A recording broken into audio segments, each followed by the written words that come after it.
For a movie about a youth baseball team that could barely catch a fly ball, the Bad News Bears ended up hitting one of the biggest home runs of the 1970s. When it arrived in theaters, audiences expected another feel-good sports story. What they got instead was something far messier, funnier, and surprisingly honest. The film threw away the usual rules. The kids argued constantly, the coach was deeply flawed, and winning wasn't the point. Decades later, that's exactly why people still talk about it.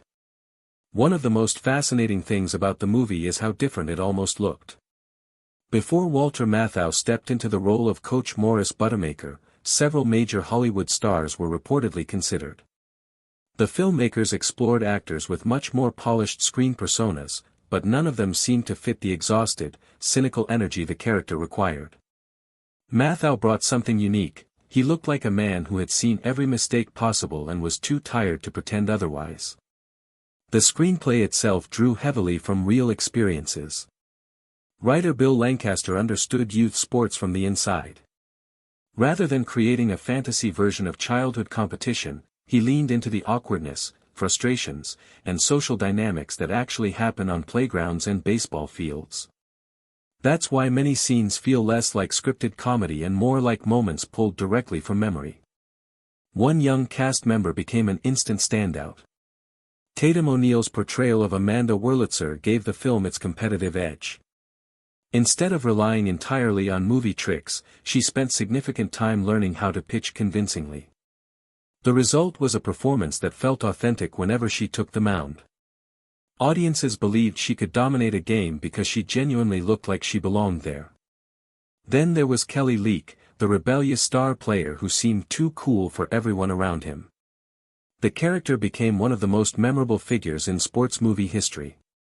Part of that success came from casting. Jackie Earle Haley naturally carried the confidence and unpredictability the role demanded. Every scene he appeared in felt slightly dangerous, which made him impossible to ignore. The production team paid careful attention to details that many viewers never consciously noticed. Take the uniforms. Most sports films outfit their teams in sharp, attractive gear. The Bears were intentionally dressed in uniforms that looked mismatched, worn out, and slightly embarrassing. The visual message was immediate: this team didn't belong with the polished opponents they faced. That choice became important as the story progressed.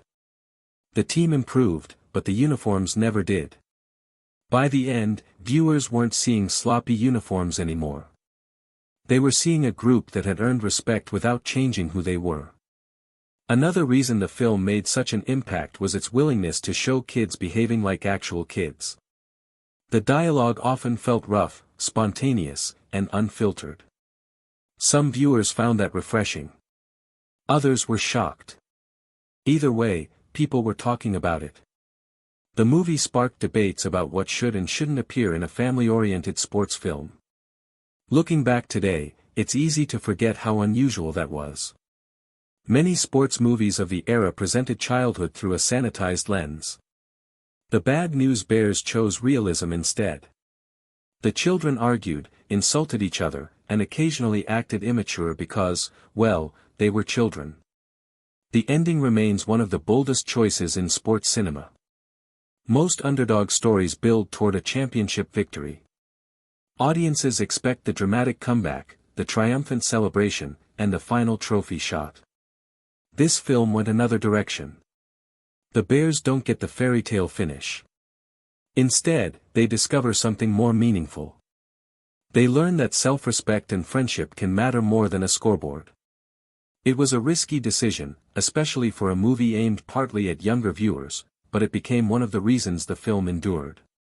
Interestingly, longtime fans have spent years examining the movie frame by frame, searching for clues that alternate scenes may have been filmed during production.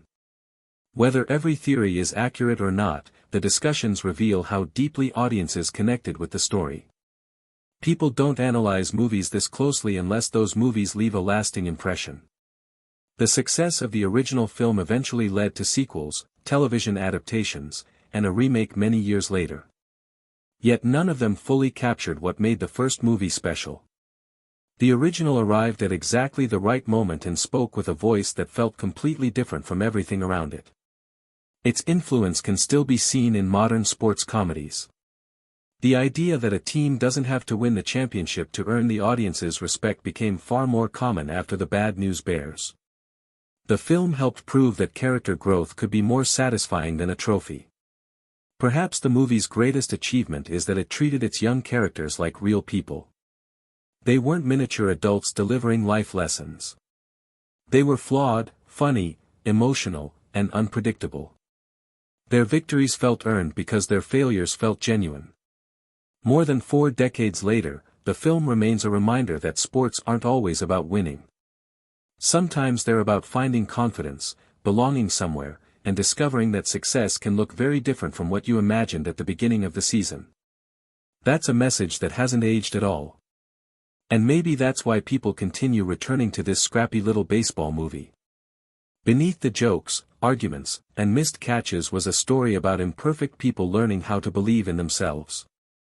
In the end, that lesson turned out to be far more memorable than any championship trophy ever could be.